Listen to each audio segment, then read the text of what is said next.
Shalom saudara yang dikasihi oleh Tuhan Yesus Kristus. Kita sungguh bersyukur untuk kasih setia dan pertolongan Tuhan yang tidak pernah berhenti dalam hidup kita. Saat ini sebelum kita mendengarkan firman Tuhan yang akan menolong kita untuk memahami isi hatinya, marilah kita meminta pertolongannya di dalam doa. Bapa dalam surga, kami sungguh bersyukur untuk hari ini karena kami menyadari tanpa Tuhan kami akan terus jatuh di dalam kesalahan kami.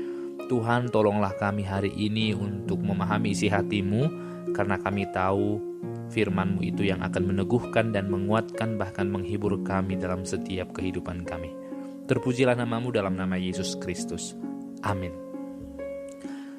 Yesus memberikan pesan-pesan kepada murid-muridnya untuk mereka saling mengasihi.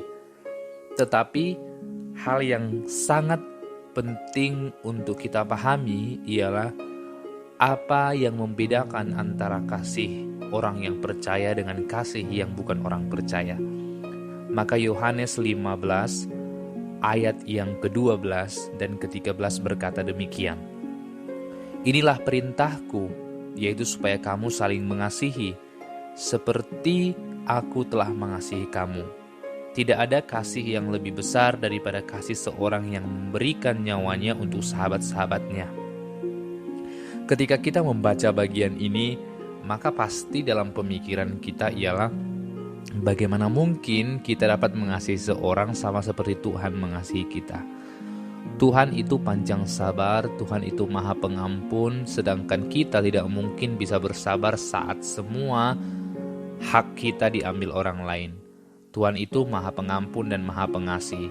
Tidak mungkin kita bisa mengasihi seperti Tuhan mengasihi jikalau kita selalu dibenci oleh banyak orang.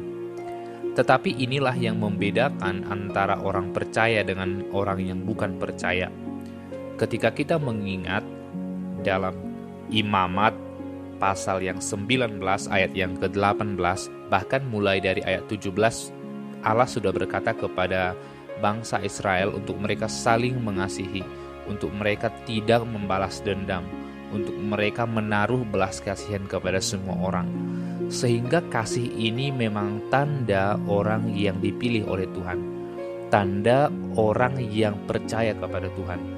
Sehingga ketika Allah dalam perjanjian lama sudah mengatakan bahwa setiap umatnya harus saling mengasihi, maka seharusnya kita pada zaman ini yang berkata percaya kepada Yesus harus juga melakukan hal yang sama, yaitu mengasihi.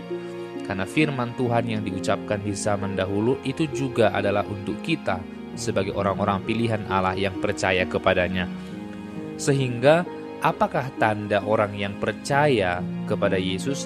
Tandanya ialah ketika mereka mengasihi, ketika mereka mendoakan orang-orang yang membenci mereka, ketika mereka meminta berkat kepada orang-orang yang mengutuk mereka. Itulah tanda orang yang percaya. Tentu kita tidak mungkin memiliki kesabaran seperti yang Tuhan miliki, tetapi orang yang percaya pasti di dalam hatinya berdiam Roh Kudus.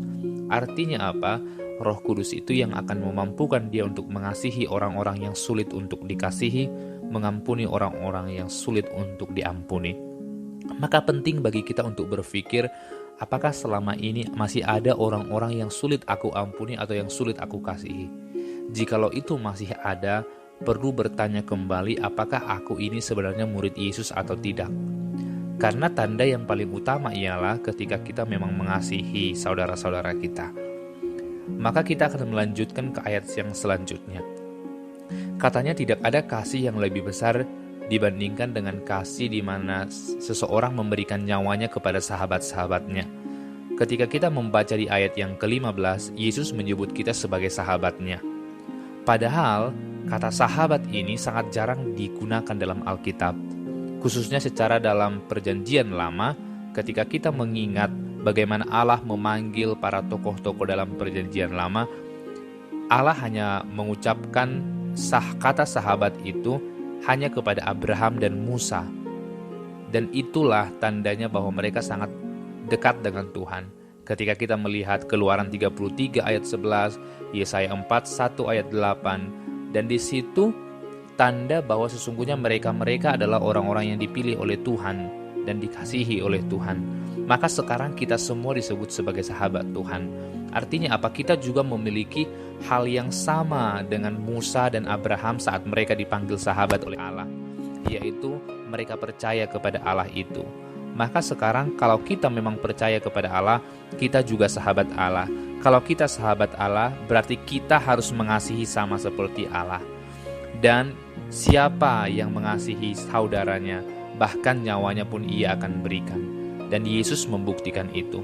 Ketika dia menyebutkan kita sebagai sahabatnya, maka ia memberikan nyawanya bagi kita. Maka penting untuk kita bertanya, seberapa besar kasih kita kepada orang lain?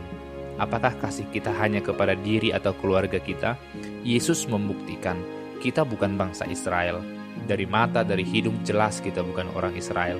Tetapi justru bahkan kepada kita pun Yesus itu menyerahkan nyawanya karena kita sahabat-sahabatnya. Kiranya Tuhan menolong kita untuk memahami bagaimana mengasihi, bagaimana mengampuni sama seperti Tuhan mengasihi dan mengampuni kita. Yesus telah memberikan nyawanya bagi kita. Maukah kita memberikan kasih kita kepada orang lain? Maukah kita memberikan pengampunan kepada orang lain? Pikirkanlah, kita pun bukan orang yang layak untuk dikasihi, tetapi Tuhan mengasihi kita. Kiranya Tuhan menolong kita hari ini, terpujilah Dia. Amin. Bapa di dalam surga, kami sadar kami sulit sekali mengasihi, tetapi kami mau belajar dari Yesus. Oleh karena itu biarlah Roh-Mu yang kudus berdiam dalam hati kami, supaya kami sungguh-sungguh mengasihi. Terpujilah Engkau dalam nama Yesus Kristus, sumber dari kasih yang sejati itu. Amin.